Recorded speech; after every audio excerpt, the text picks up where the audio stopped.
Siap, berdoa.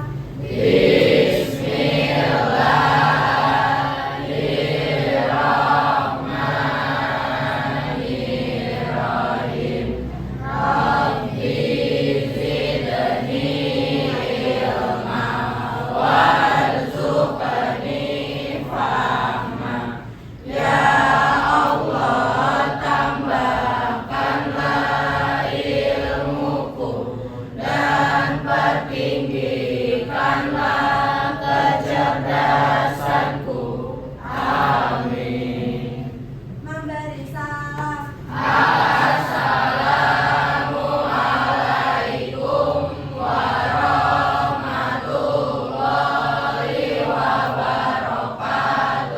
Waalaikumsalam warahmatullahi wabarakatuh. Selamat pagi anak-anak. Bagaimana kabar hari ini? Alhamdulillah. Baik, sebelum memulai materi, Ibu akan mengabsen sebelumnya. Siapa yang hari ini tidak hadir? Hadir semua, alhamdulillah. Berarti keadaan sehat walafiat ya. Baik, untuk memulai dan sebelum memulai materi bab 1, yaitu tentang Al-Quran dan Sunnah sebagai pedoman hidup. Mengulang materi yang sebelumnya. Ya. Mengulang materi sebelumnya pada pertemuan pertama, yaitu tentang apa? Memahami surah An-Nisa ayat 59 dan surah baik.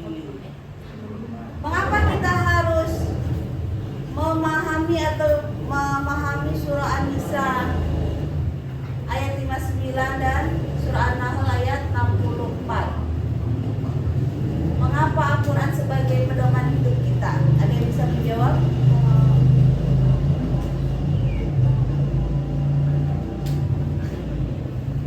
Karena Al-Quran merupakan kalam Allah yang diberikan kepada Nabi Muhammad untuk umat muslim. Baik, bagus. Ada lagi yang mau menjawab? Mengulang materi sebelumnya?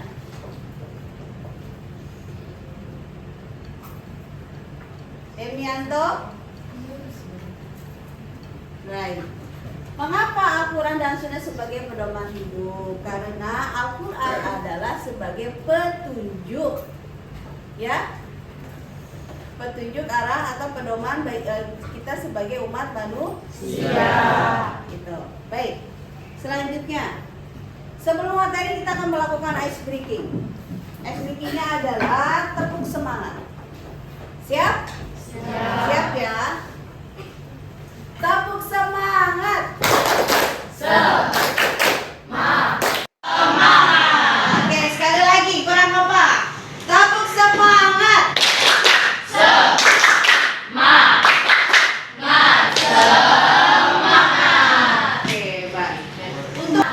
Oke, baik. Untuk materi ini nanti Ibu akan membagikan kelompok. Ya. Tolong disimak. Ini adalah video pembelajaran tentang memahami makna kandungan surah An-Nisa ayat 59 dan An-Nahl ayat 64. Tujuan pembelajaran umum satu bab. Tetapi untuk pertemuan kedua ini, Ibu akan membahas tentang menjelaskan isi kandungan surah An-Nisa ayat 59 dan An-Nahl ayat 64.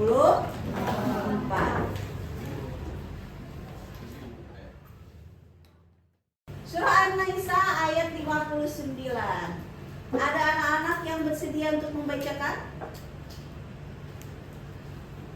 Ya, silakan Nandu. Yang lain menyimak ya dan mendengarkan.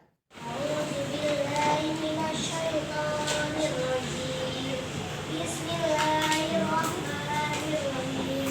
Ya ayyuhallazina amanu atii'ullaha wa atii'ur rasula wa ulil amri minkum. Ada yang mau membacakan terjemahnya? Ya, silakan Saskia.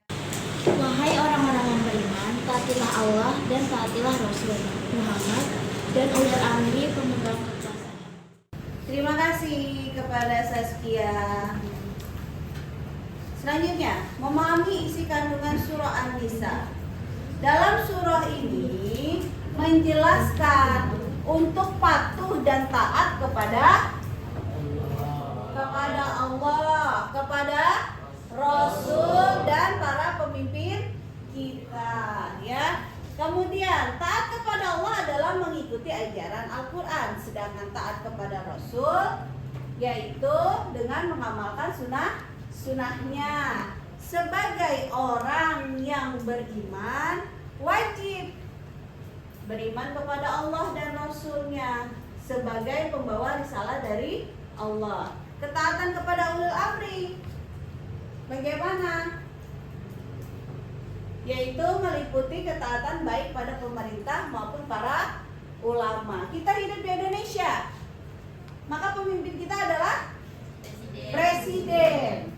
Maka kita harus mengikuti aturan pemerintah atau presiden. Itu yang dikatakan dengan para pemimpin. Kalau di lingkup sekolah, khususnya dalam kelas, pemimpinnya siapa? Ketua kelas. Kalau di lingkungan umum sekolah, kepala sekolah. Maka kita wajib mematuhi aturan tata tertib sekolah. Jelas? Jelas ya. Selanjutnya yaitu surah An-Nahl ayat 64. Siapa yang bersedia? Silakan Ananda Sibro. Anzalna 'alaika kitaba illa litubayyana lahumul ladzi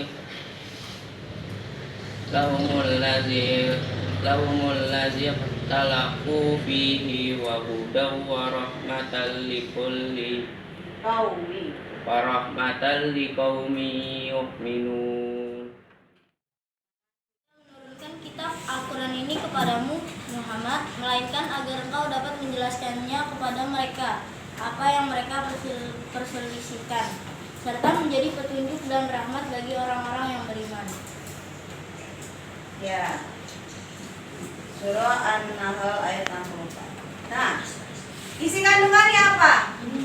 Pada surah An-Nahl ayat 64, Nabi Muhammad diperintahkan olehnya. Ini siapa? Allah. Diperintahkan oleh Allah untuk menjelaskan apa yang diperselisihkan dalam perkara agama.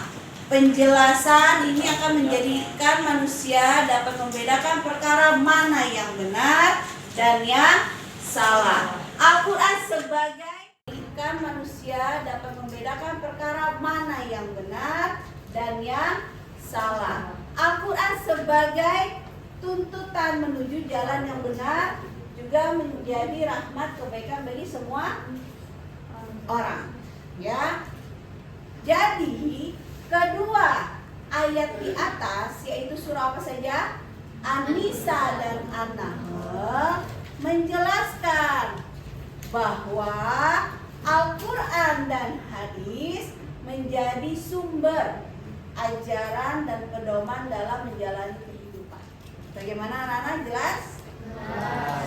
Ini adalah kesimpulan dari dua surah. Alhamdulillah. Berarti semua sudah paham ya tentang makna isi kandungan surah An-Nisa dan surah An-Nahl. Baik, kalau kalian sudah memahami makna isi kandungan surah An-Nisa dan An-Nahl, maka tugas selanjutnya adalah mengerjakan workbook ini. Apakah ada yang bisa menyimpulkan materi hari ini? An-Nisa dan Quran surah An-Nahl dapat disimpulkan sebagai Al-Quran dan hadis menjadi sumber ajaran dan pedoman dalam menjalani kehidupan. Al-Quran sebagai pedoman dan hadis berfungsi sebagai penjelasan atau rincian. Menjelaskan. Baik, terima kasih. Beri aplaus dong. Baik, nanti LKPD akan saya bagikan ke per kelompok ya. kemudian kalian membaca, meresume hasil karyanya, dipresentasikan. 3. Baik anak-anak, waktunya sudah habis. Sekarang silahkan mempresentasikan hasil diskusi kalian. Assalamualaikum warahmatullahi wabarakatuh. Waalaikumsalam warahmatullahi wabarakatuh. Baik anak-anak, diskusi sudah kita lakukan. Maka untuk kesimpulan dari materi yang kita bahas hari ini adalah pada surah An-Nisa apa? Menjelaskan untuk patuh kepada Allah, Rasul dan ulil amri. Pada surah An-Nahl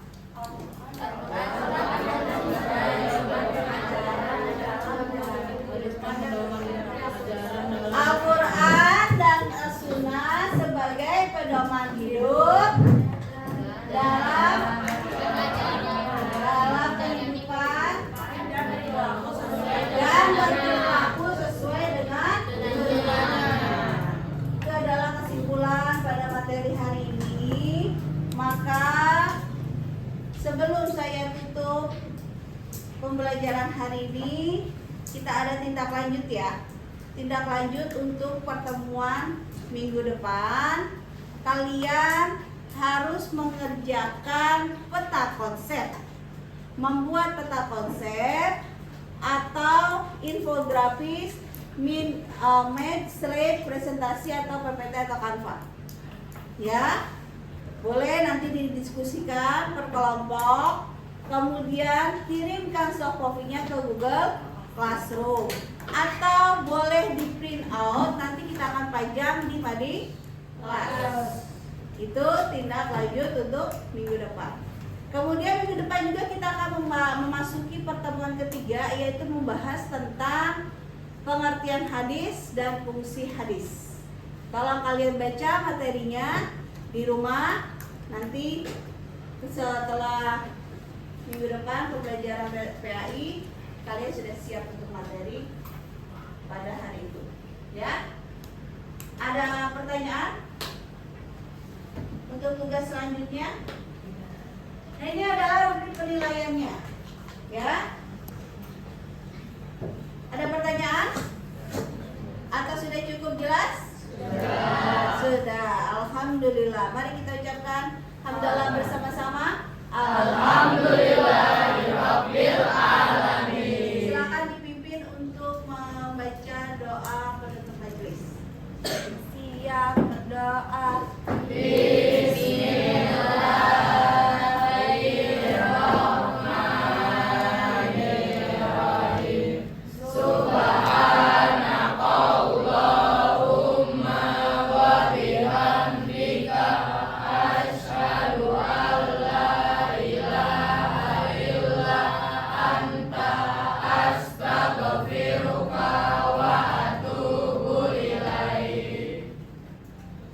Memberi salam. Assalamualaikum warahmatullahi wabarakatuh. Waalaikumsalam warahmatullahi wabarakatuh. Sampai ketemu minggu depan, anak-anak.